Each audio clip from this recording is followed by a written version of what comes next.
Good morning, students. Today we will learn about chapter number 3, that is water resources of India. Water resources means पानी के स्रोत हमारे India में जो भी अवेलेबल रहते हैं. Let's read out the chapter. First, gear up. Approximately 70% of Earth's surface is covered with water. It is water that makes all the difference with respect to other planets.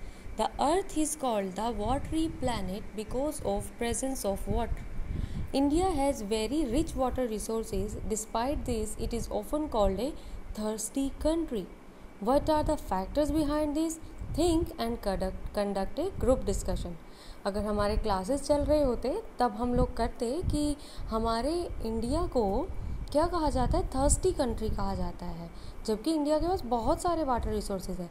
तो ऐसा क्यों कहा जाता है, इसके ऊपर हम एक डिस्कशन क्लास में कर सकते थे. बट अभी आप ये सब डिस्कशंस अपने घर पे करना, अपने पेरेंट्स से पूछना, अपने दोस्तों से पूछना कि ऐसा क्या है, ऐसा क्यों है कि इंडिया को थर्स्टी कंट्री कहा जाता है. ठीक है. पूरे अर्थ की अगर बात की जाए तो अप्रॉक्सीमेटली 70% जो अर्थ का सरफेस है वो वाटर से कवर्ड है.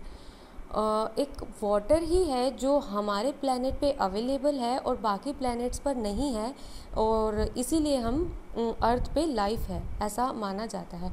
और अर्थ को इसीलिए वाटरी प्लैनेट भी कहा जाता है क्योंकि यहाँ पर पानी जो है वो उपलब्ध है, बाकी प्लैनेट्स पर नहीं है.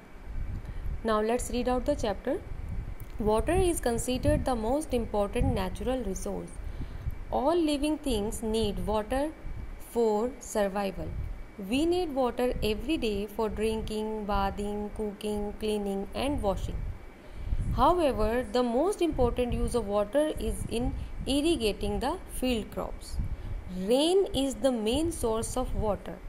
Farmers rely mostly on the monsoon for irrigation. But there are certain crops that need water throughout the year. तो पानी जो है वो हमारा सबसे ज़्यादा इम्पोर्टेंट नेचुरल रिसोर्स. आप सब जानते हैं कि बिना पानी के तो हम भी नहीं जी सकते, है ना. All living things need water for survival. सिर्फ मनुष्य नहीं, जितने भी लिविंग थिंग्स हैं, पशु हैं, पेड़ हैं, सबको पानी चाहिए, है ना. लाइफ जो है वो पानी से ही चलती है. ऑल लिविंग थिंग्स जो भी हमारे जीवित चीज़ें हैं सबको अपने सर्वाइवल के लिए पानी चाहिए. हम लोग पानी किस लिए यूज़ करते हैं? ड्रिंकिंग में यूज़ करते हैं, बाथिंग में यूज़ करते हैं, कुकिंग में, क्लीनिंग में एंड वॉशिंग में, है ना. खाना बनाना है, कपड़ा धोना है, कुछ साफ़ करना है, सब में हमें पानी की आवश्यकता होती है. लेकिन सबसे ज़्यादा पानी कहाँ इस्तेमाल होता है? खेती में, है ना. जब हम कुछ उगाते हैं तो वहाँ पर सबसे ज़्यादा इरिगेशन में सबसे ज़्यादा पानी इस्तेमाल होता है. और पानी का सबसे मेन सोर्स क्या है? सबसे बड़ा हमें इजीली पानी कहाँ से मिलता है? रेन से. Rain is the main source of water. और जो किसान है वो ज़्यादातर मानसून पर ही रिलाई करते हैं, उसी पर डिपेंड करते हैं कि जब बारिश आएगी तो हमारे खेतों में पानी आएगा. बट ऐसे भी बहुत सारे फसलें हैं जिन्हें पूरे साल पानी चाहिए रहता है. Moreover, rainfall in India is not certain. It is also not distributed evenly across the country. Hence, we need an authentic supply of water throughout the year. This becomes possible only through proper irrigation system. The most common means of irrigation in India are tanks, canals, and wells. तो अब पानी और बारिश के ऊपर हम पूरे साल नहीं निर्भर कर सकते ना. बहुत सारी ऐसी क्रॉप्स हैं जिन्हें हमें पूरे साल पानी देना है, और बारिश का तो कुछ पता भी नहीं होता, वो कभी भी आ जाती है, और पूरे देश में कब कहाँ होगी हम प्रेडिक्ट नहीं कर सकते, है ना. तो और कोई अगर हमारी ऐसी फसल है जिसे एक नियमित समय पर पानी चाहिए तो उसके लिए हम क्या करते हैं? एक प्रॉपर हमने सिस्टम्स बना रखे हैं जिन्हें हम कहते हैं इरिगेशन सिस्टम्स. वो क्या हैं और मेनली क्या क्या हैं? टैंक्स हैं, कैनाल्स हैं एंड वेल्स हैं. आज हम उनके बारे में डिटेल में पढ़ते हैं. Canals are those broad channels which bring water from rivers to the fields. Canals are man made, sometimes they are called the man made rivers. Canals क्या होती हैं? जो देखो, जो रिवर्स हैं वो नेचुरल है ना. गंगा है, सरस्वती है, यमुना है, ये नदियाँ जो हैं ये अपने आप में नेचुरली बनी हुई हैं, पहले से बनी हुई हैं, उन्हें किसी ने बनाया नहीं है. जैसे पानी काटता रहा रास्ते को और वो नदी बन गई. लेकिन कुछ रिवर्स जो होती हैं वो हम ह्यूमन लोग खुद बनाते हैं, मैन मेड रिवर्स होते हैं, ताकि एक नदी आ रही है उसमें से हमने थोड़ा सा रास्ता बना करके अपने लिए एक छोटी नदी बना ली, उसे हम क्या कहते हैं, कैनाल्स बोलते हैं। ठीक है, जो broad channels are those broad channels which bring, जो रिवर से फील्ड्स तक पानी लेकर आते हैं और वो सारे हम फील्ड्स तक लेकर आते हैं, उनको हम मैन मेड रिवर्स कहते हैं और कैनाल्स कहते हैं। India has very strong network of canals. Some of the large canals in our country are the Agra Canal, Indira Gandhi Canal, Western Yamuna Canal and Sirhind canal. कुछ examples हैं, India में canals का बहुत अच्छा network बनाया हुआ है, क्योंकि हमारे देश में बहुत से लोग जो है वो इरिगेशन पे डिपेंड करते हैं, इसीलिए हमने बहुत सारे कैनाल्स जो हैं वो बना रखे हैं। Canals irrigate around 40% of the entire irrigated land. Canals are very general in the northern plains, particularly in Haryana, Punjab, Bihar and Uttar Pradesh. Do you know the reason behind this? वो बोलता है कि जो कैनाल्स है वो हमारा जितना भी इरिगेटेड लैंड है, जहाँ जितनी भी खेती की ज़मीन है, उसमें पानी कहाँ से जाता है, 40% जो पानी की भरपाई होती है वो कैनाल से होती है। और ये कैनाल ज़्यादातर कहाँ यूज़ होती हैं, नॉर्दर्न प्लेन्स में, जो कि हरियाणा में है, पंजाब में, बिहार में और उत्तर प्रदेश में। और आप जानते हैं ऐसा क्यों? क्योंकि कैनाल्स को बनाना ईजीली कहाँ है, आसान रहता है, प्लेन्स में। और नॉर्दर्न प्लेन्स में जो ये स्टेट्स हैं, हरियाणा, पंजाब, यहाँ पर ज़्यादातर जगह जो है वो प्लेन्स हैं, हिली एरियाज़ नहीं हैं, डेजर्ट नहीं है, तो वहाँ पे कैनाल्स बनाना मुश्किल। और यहाँ पर नदियाँ भी हमारे पास बहुत सारी ऐसी हैं जो आती हैं, जिनसे हम कैनाल्स बना सकते हैं। ठीक है, next come to the wells. Farmers use wells to irrigate small fields. Irrigation through wells is done in the parts of Uttar Pradesh, Rajasthan, Tamil Nadu and Maharashtra. In these states, the soil is soft and the water level is high. It is easy to dig wells in these areas. Uttar Pradesh has the biggest area under well irrigation. Wells क्या होते हैं? Wells होते हैं कुएं।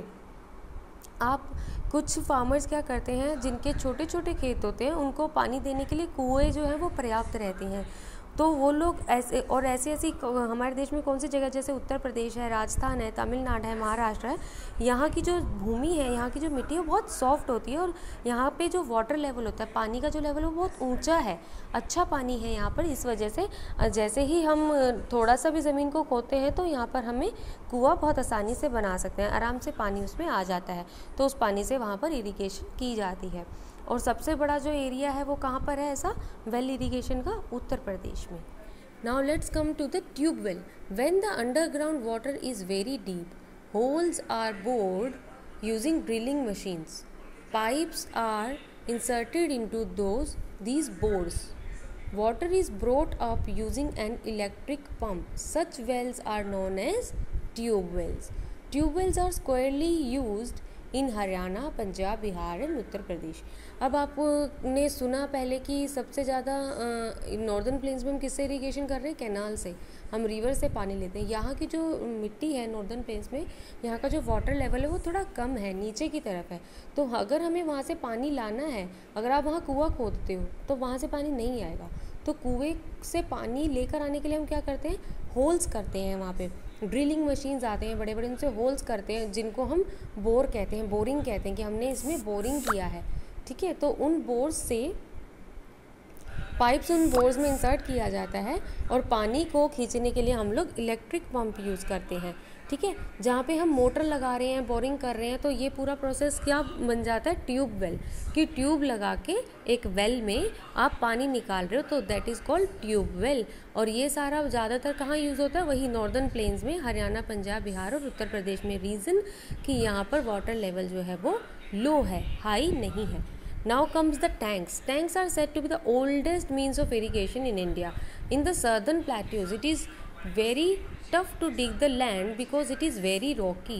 Therefore, people gather water in tanks in the rainy season. The gathered water is used for irrigation.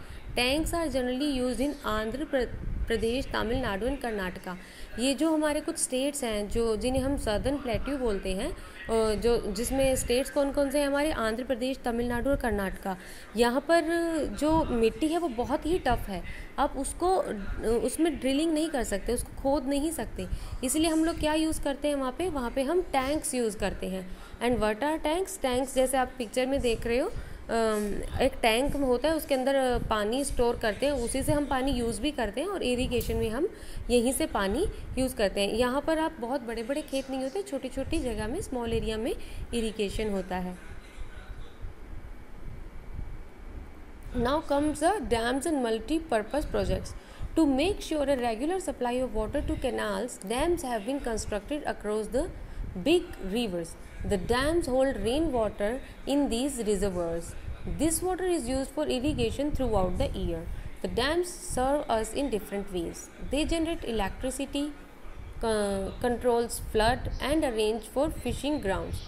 Since the dams are useful in several ways, they are known as multi-purpose projects.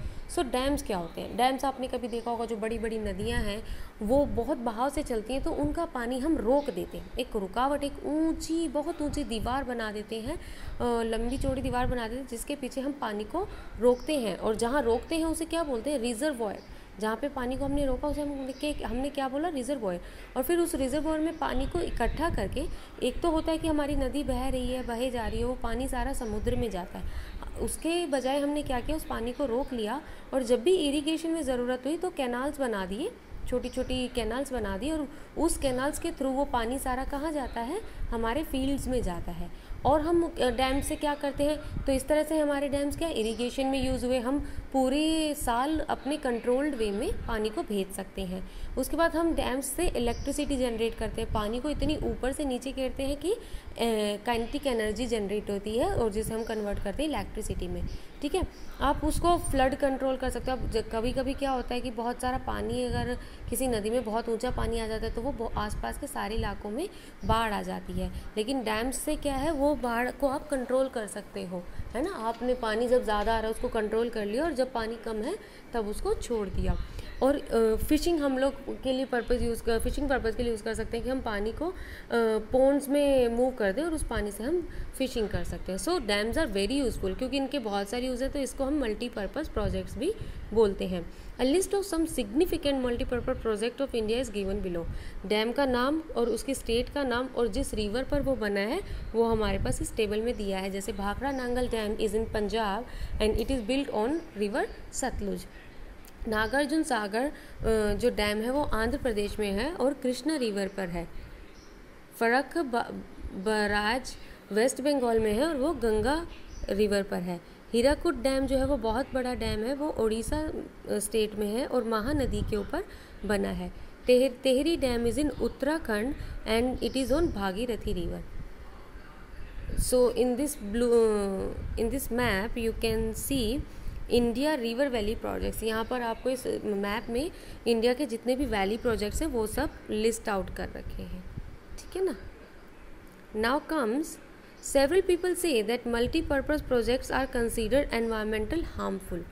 They cause very difficulties such as destruction of flora and fauna, displacement of thousands of people, and making the area earthquake prone. They are in favor of small dams which would not disturb our environment. So कुछ जो environmentalist हमारे होते हैं, environmentalist होते हैं जो environment का, पर्यावरण का ख्याल रखते हैं, तो कुछ लोगों का राय होता है कि ये जो डैम्स हैं, जो बड़े बड़े डैम्स हैं, उनके लिए हमें एरिया ज़्यादा चाहिए होता है, तो हमें बहुत सारे पेड़ काटने पड़ते हैं और उन पेड़ों में उन जंगल काटने पड़ते हैं। उन जंगलों के जो जानवर हैं वो भी, उनको भी जगह नहीं मिलती है, तो इस वजह से destruction of flora and fauna होता है।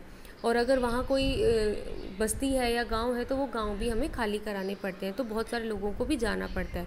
और डैम्स बनाने से क्या होता है कि हम उस एरिया को अर्थक्वेक प्रोन भी बना रहे हैं, वहाँ पे अर्थक्वेक आने की जो संभावना है वो ज़्यादा रहती है। तो ऐसे लोग कहते हैं कि हमें ज़्यादा बड़े डैम्स ना बनाकर छोटे छोटे डैम्स बनाने चाहिए।